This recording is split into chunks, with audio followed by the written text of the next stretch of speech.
Plus, from now until 10, a look at the front pages of tomorrow's newspapers as they come to us. Well, those are the headlines, and today an American man has arrived in France after crossing the Channel, carried only by helium balloons. Jonathan Trappe strapped himself to the balloons before lifting off in his chair as he reached heights of 4,000 feet on his 3.5-hour journey. Sky's Enda Brady has this special report.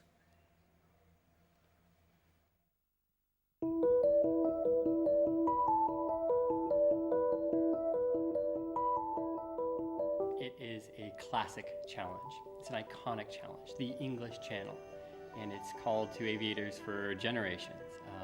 And it's something, you know, the White Cliffs of Dover. I'm American, and it even calls to me.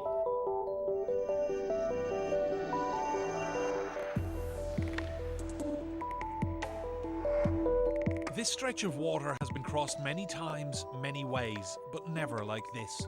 One man in a wicker chair, buoyed by more than 50 balloons filled with helium.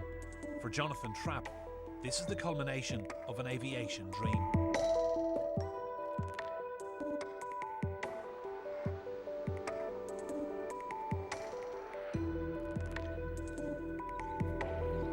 It's just something, just a challenge that we feel we can accomplish, and we're going to give it our best run.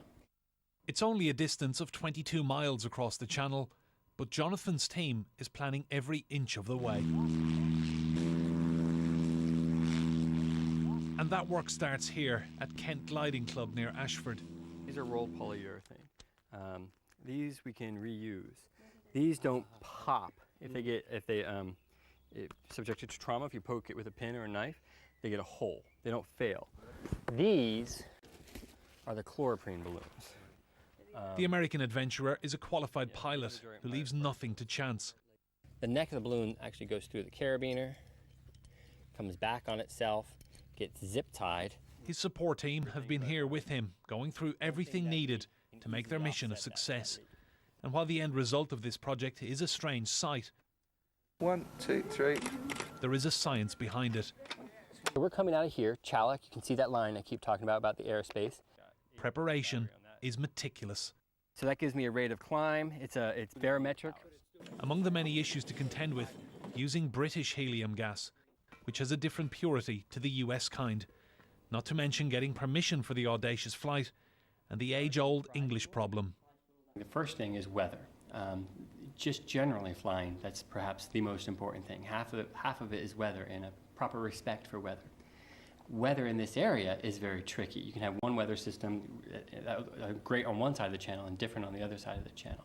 So in terms of weather, that's the big one. And we have a meteorologist on the team that will help us interpret the weather data to make sure that we make the decision to fly on a day that will have a high probability of success.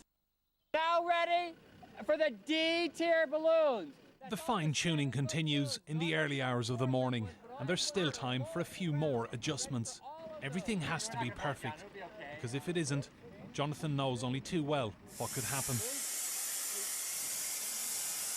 If there was any last-minute anxiety, he hid it well.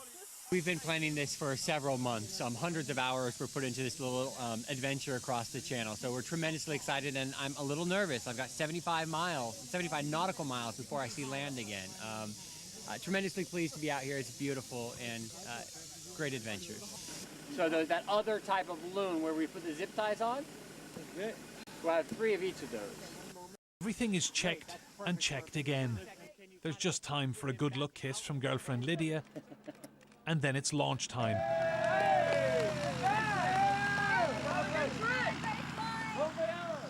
A handful of well-wishers on hand to watch as one man and his balloon cluster soar away. 3 cheers for Jonathan. Hip hip! Destination, a field in Calais, or if the wind shifts, maybe somewhere in Belgium.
was a spectacular flight, and this was the view from Jonathan's own camcorder.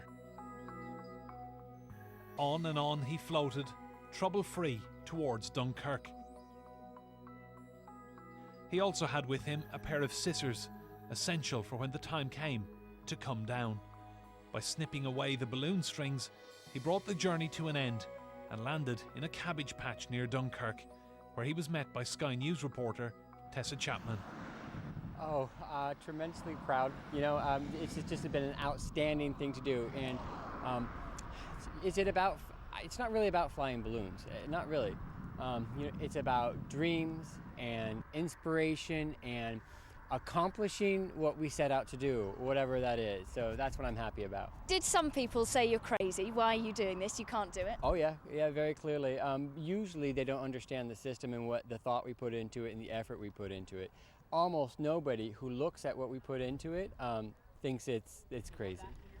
Because, I mean, this is a sport, isn't it? Cluster ballooning, it's recognised, and you had a lot of technical help, didn't you? It's a terribly tiny sport. Maybe a half dozen people worldwide doing it semi-actively. There's two in the United States. So it's a very tiny sport. It's very welcoming. If you're interested in becoming a pilot, we'll show you how to fly it. I'd love to have a go. Outstanding. Give us some statistics about today's trip. How far did you go? How high did you go? I'll have to pull it off the GPS actually, but roughly 7,500 feet was the peak mid-channel. There's airspace restrictions, 3,500, 5,500, 6,500 as you come out, so I couldn't go higher than that. So complying with your UKCAA, airspace regulations, we kept it low in Kent and then stepped it out as I got higher above the channel. Then I took it down all the way to the water, just a couple hundred feet off the water, where I could hear the waves. There aren't many people who must have experienced the pure calm above the channel as you did. That's true. It is incredibly, it is unique. A hot air balloon it's beautiful, but makes this huge roar, Only a gas balloon. This is the only kind of aircraft that flies in complete silence, and that's what we had over the channel. I could hear, like I said, I could hear the waves. I'm 1,000 feet in the air and I hear the waves below me. Now, we were chasing you. We took the train under the channel, as did your ground crew, and it was difficult to find you once we spotted you in the air. You really were moving at quite a rate, weren't you? And tell us about your descent, because I understand it's quite a rudimentary way to come down. I planted it in this field because there's a restricted area right over here. I was about 4,000 feet, and there's a restricted area from 1,100 feet to 4,000. So I either had to go over it or under it and land, and I was not going to violate that airspace.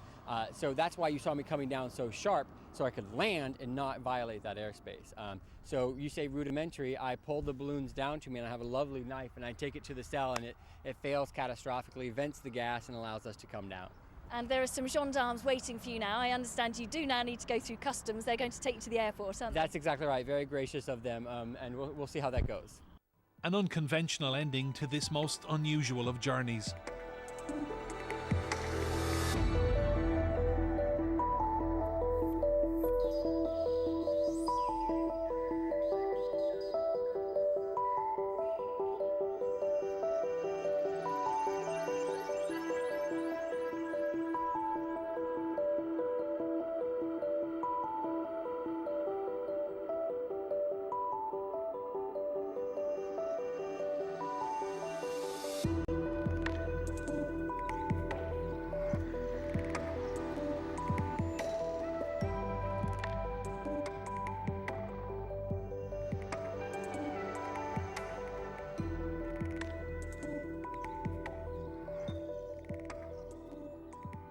Now Jonathan Trappe can reflect on his latest achievement in aviation and dream about the next.